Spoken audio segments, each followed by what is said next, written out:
So one of the things that most people don't know is downstairs at Centeno-Schultz, there's a huge complex and a lot of science going on that drives what happens upstairs.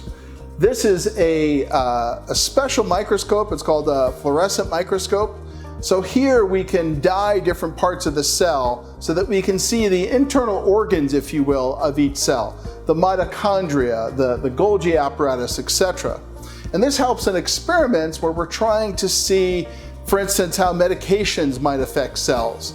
For instance, we use this machine to find out that certain anesthetics was killing off different organs within stem cells. So there's an awful lot that goes on down here, and it's equipment like this that you just don't find in a doctor's office that makes what we do here at Centeno-Schultz really unique.